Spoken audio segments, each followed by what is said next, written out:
Over the last 2 years, I will say I feel like I've really perfected my research routine. I used to feel really scrambled with my research because I just had no idea what I really was even looking for. And I just don't think I had a good system in place. But I will say I have perfected that system. So that's what we're going to walk through today. I'm going to walk you through exactly the order of how I do my research because I think that that is very, very important. This is also what I consider to be my formal research session. I have one of these every single month. That is what I have found to be the perfect balance for where I'm at with kind of nurturing and maintaining my print on demand businesses. I still do research throughout the month, but that's what I consider more of my informal research where it's just very casual. Formal research to me is I am seeking information, I'm seeking keywords and trends and design inspo and very, very intentional behind looking for those things. Informal is I'm just kind of seeing it in passing. I might be scrolling on TikTok and see something that inspires me. I might be at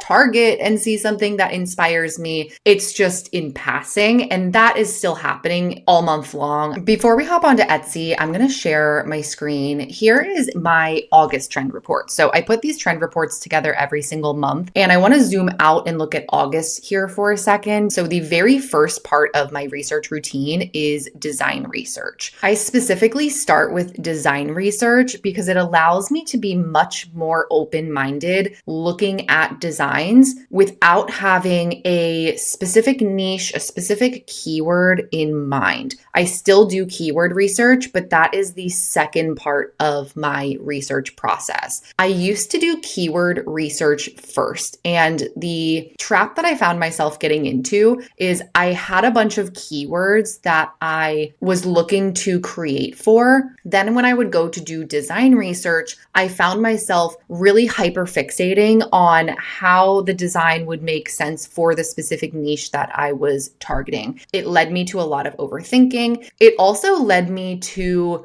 do more focused design research in the niche and in the keywords that I was going to be targeting, which I don't personally think is a good place to do your design research. As an example, if you are looking to create a school nurse design and you're looking at other school nurse designs, I think unintentionally we end up creating something that's very closely mirrored to what already exists because we're sourcing inspiration in the same area that we're looking to create. And so when that happens, we might be creating something that is slightly different, but it might not be different enough. And you might be unintentionally copying a bit more than you might think. That is the number one reason why I like to start with design research. It keeps me much more open-minded. I'm more flexible in what I'm sourcing inspiration from. I'm not really worried about the niche. I am really only looking at the elements within the design. That can include how the design is laid out. For example, with this listing that I saw last month where it has text across the top, all of these little graphics that are kind of in this messy collage format. Each of the graphics has a little bit of text with it. Those are little elements that I would start to make notes of and recognize as design components so that I am able to take those components and place them into the niche that I am pursuing. I'll show you what that looks like here in just a second. So design research first, then I go into keyword research. As I'm finding different keywords, I'm starting to think about the design styles that I saw earlier that really had nothing to do with a lot of the keywords that I'm now finding. And it's starting to piece the picture together of how I can create a new design using elements that are already working and bring that to a keyword that has proven demand for it. I want to share with you something. I have this book next to me on my desk. It's the book Ready, Fire, Aim. There's something that I want to share in here that I think really stood out and is very relative to research. So the premise of this book, it's a business book. What this book is about is going from $0 to $100 million in your business. And something that really stood out to me that I think is relative here is the ultimate marketing strategy for newbies. In the book, the author says, "My best advice on this matter will not stir or inspire you. It may even disappoint you, but it is my best advice. Do what everyone else is doing." The best answer will always be this: imitate the industry norm. When it comes to figuring out where to find your customers, what to sell them, how much to charge them, and the terms to offer, the answer is do what the competition is doing in the beginning, at least. That, of course, is just one little excerpt from the book. And he's not saying to just point blank copy and literally steal what everybody else is doing, but it is to mirror what other people are doing, to imitate what other people are doing, and finding design styles that work, the layouts, the fonts, the formats, the graphic styles, and using that as a foundation to create your own version, and not even in necessarily the same niche. As I mentioned, doing the design research first allows you to find that formula, find those designs that really are working, and then bring it to your business idea, your business, your keywords in this instance here. So for example, if we look later in my trend report, I try to pull together a couple ideas in what this would look like from the entire process. So for example, this is some research that I had previously done. Previous months, we have seen this like, hold on partner, I'm overstimulated meme style design. I also saw this design. Now, disclaimer, I put this here not because it has Diet Coke. Don't sell anything Coca-Cola product related, but looking at it simply from the design element perspective. It is a ghost holding something relevant to what they're targeting. And then I found these keywords of raccoon Halloween shirt, which at the time, this was for my August trend report. It had a really big spike in August and then kind of going into the Halloween season. I thought that this would be a good way to kind of combine all of this. And so then I created this design here. So still using elements that were working of the hold on partner, I'm overstimulated, but instead of taking that exact phrase, I said, hold on partner, it's spooky season.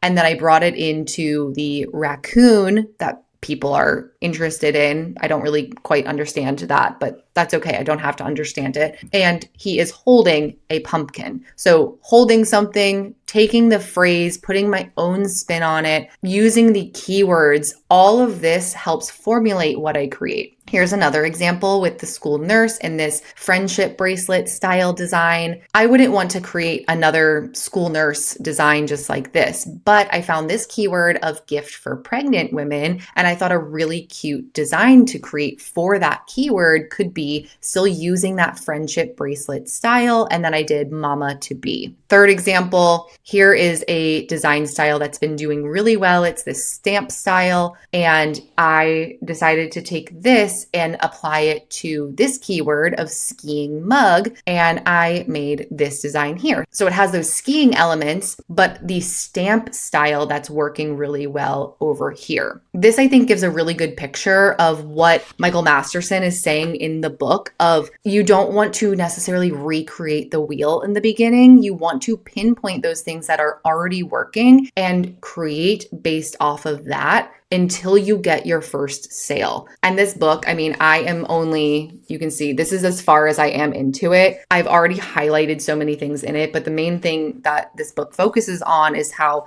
in the beginning phases of business, I'm still at the 0 to 1 million portion, not the 100 million portion.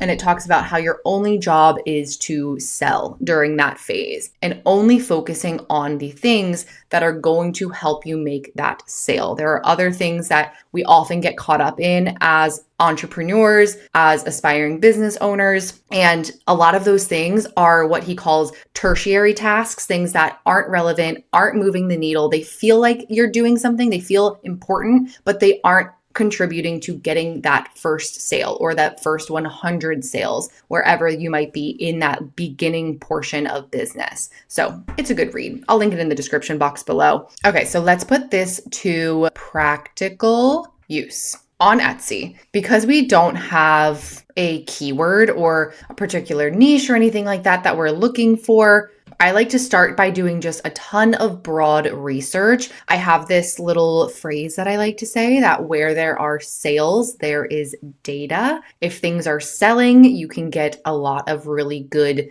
takeaways. Thinking back to this book here, I wouldn't want to source inspiration from things that aren't currently working and aren't currently selling. So with that being said, I like to start in areas that I just know things are selling. Product types, shirts, sweatshirts, phone cases, mugs, tote bags, those are all very high selling products. Something that I'll also do is start broad in terms of keywords. So maybe I'm just looking up gifts for her, gifts for him, those types of keywords that are still really broad and not really catering down to a specific group of people that the product is targeting. So let's just start with shirts. And I just shared in my last video, I've been really enjoying doing my research with, this is a new tool in Profittree. If you've watched any of my revenue income breakdown videos, Profittree is a Etsy profit tracking tool. So in real time, using Profittree, I can see my net profit at a glance in both of my shops.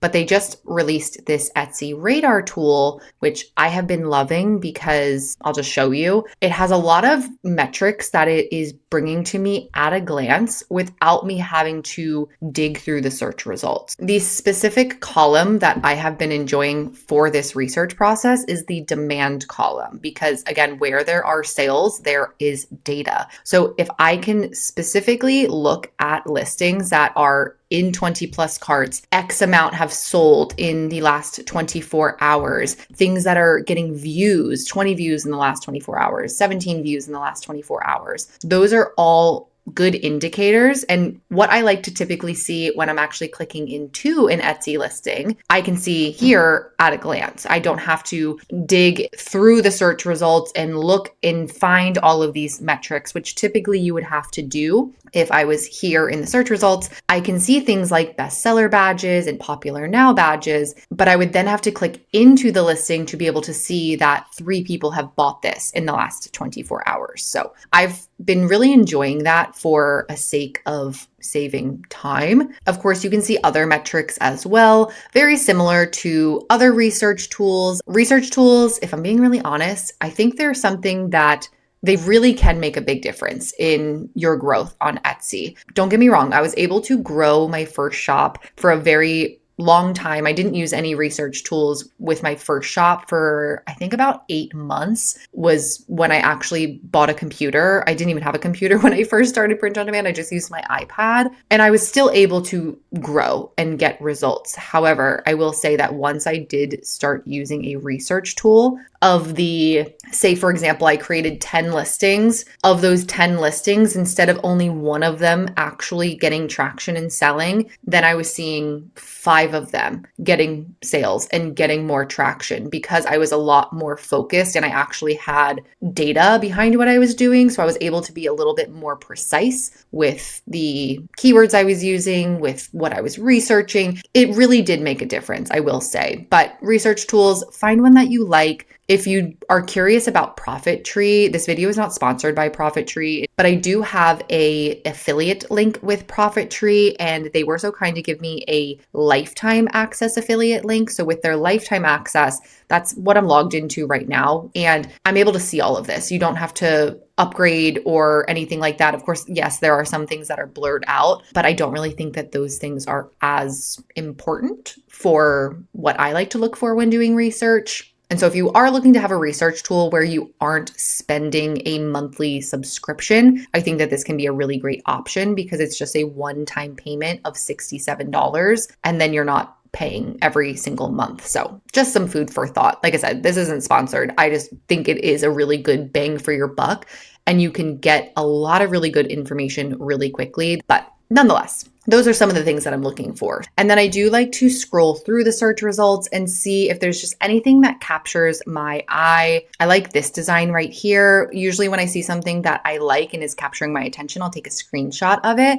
and provide myself some takeaways on it in my report that I put together. So for example, if I were to dissect this design right here, I could say that it is 4 words. Each word has its own line. It's in more of like a bubbly serif font, white text. It uses a graphic to replace one of the letters. And I try to identify the elements within the design almost as if I'm trying to explain it to somebody who's blindfolded and giving them a very good visual of what I'm looking at. That's how I like to dissect a design, because it helps me recognize what the components are. And if I can recognize what the components are, then I'm able to repurpose those components in a way that's unique to the keyword that I then am targeting later. The best way that I could probably think to explain this is when I'm looking at these designs, I'm looking at them truly from the perspective of how the sausage is made. Thinking of designs, we want to know, how is it made? Especially if we are looking to repurpose and reuse elements that are working in other product types, other niches, and bring them to our own. After I've gone through shirts, then I'll go through sweatshirts, I'll go through mugs, phone cases, tote bags, some of those broader keywords, and just find a ton of inspiration, create my own little catalog, my own little vision board that I can pull those elements from and use as my source of inspiration for the month of September, which then brings us to the second part of the research process, which is keyword research. I love starting this process on eRank. eRank, I find, is a great way to find new opportunities, find new niches that I wouldn't have originally thought of. And then I like to go over to Etsy and I use Everbee to validate that research, validate the niches that I'm finding. But with doing research directly on Etsy, you often have to kind of have a direction that you're looking to go in. And if you don't have a direction, then that's where it feels a little bit scrambled and all over the place. With my keyword research on eRank, very similar to what we just did with design research, where I'm starting with something that's super broad. If I am looking to sell shirts as my product type, very simply, I could start by just typing in the word shirts. And then from there, going down into the keyword ideas section, very simply, I could filter by competition where I have the least amount of competition. A little hack that I like to do is in this search trend, you do have to have a paid eRank account to be able to see this search trend, but I will look for the month that I'm looking to target right now, which if it's September right now, I'm always looking out from 2 to 3 months from now. So that would be looking at November, December timeframe. So what I'll do is I'll hover my mouse in that area right here. So here would be where November is, here would be where December is. And then I'll just keep my mouse there and I'll scroll down through. So immediately I see this right here. We can see this has a spike in November and December. The amount is popping up right here. So 1,200, 1,200. And if I look over here, the competition, there's only 1,200 other listings that are utilizing this keyword. That would be a pretty good search volume compared to competition ratio and would be an ideal type of keyword to target. I'll just repeat that and go through all of this.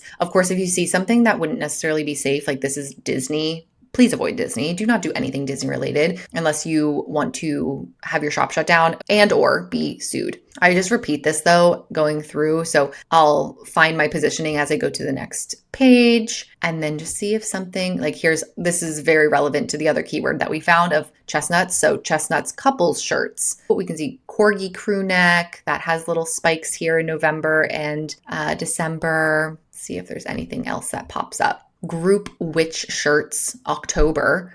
Inappropriate Christmas shirts, November, December. And I can keep going. There's 100 pages to go through. Of course, the deeper that you go, the competition is going to start going up as well. But I find this to be the most efficient and quick way to find really good low competition opportunities. And because I started with just the product type of shirts, I'm able to see a ton of different niches that I wouldn't necessarily maybe have thought of, which can be really helpful if you are feeling like you're in a little bit of a creative rut and you're not quite sure what to make. Now, transparently, this process takes me like 3 to 4 hours. I spent a lot of time here doing this research. I understand that not everybody has 3 to 4 hours to sit and do this type of research. I'm going to pause this. I'm going to dive into it, create my monthly trend report, and then show you some of the things that I found and what the results of this research session look like.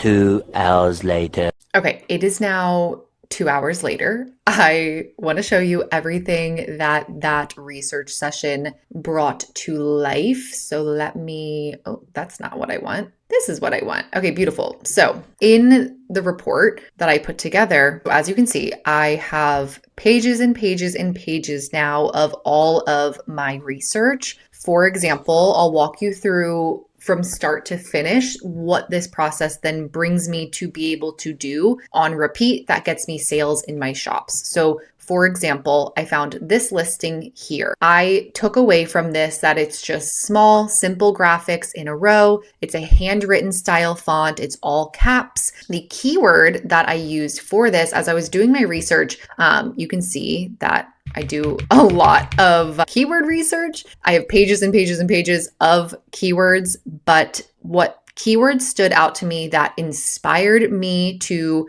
create from was the tote bag with chicken keyword. I liked this keyword because you can see here in this little graphic on eRank, this had a really large spike in search volume last year, which is typically a good indicator that that is going to spike again this coming year. I'll link above. I have a video where I walk through my bucket theory and kind of how I go about my SEO and what I'm specifically looking for. So this falls into that first bucket for my strategy there. And I took the components of this design style, the essence of this keyword that people are searching for, and then I created this graphic. So I mirrored it in the sense of, okay, we have graphics along the top in a row, handwritten style font, and then I also added my own little twang to it with this script font down below just to make it a little bit more different. This font in particular is called Beth Ellen. It's in Canva. You probably have seen tons of other designs that use this exact script font. It's very, very popular. It's a great font. And I know that that font works in tons of other design styles just from this research that I do every single month compounding over time. And so I added that little variable in. So this is kind of the flow. I do the design research, I find components, I find inspiration, I then find keywords that can then match to what I'm looking to create. That's the bird's eye view. That's how I do my monthly research. Let me know in the comments down below if you have any questions about this.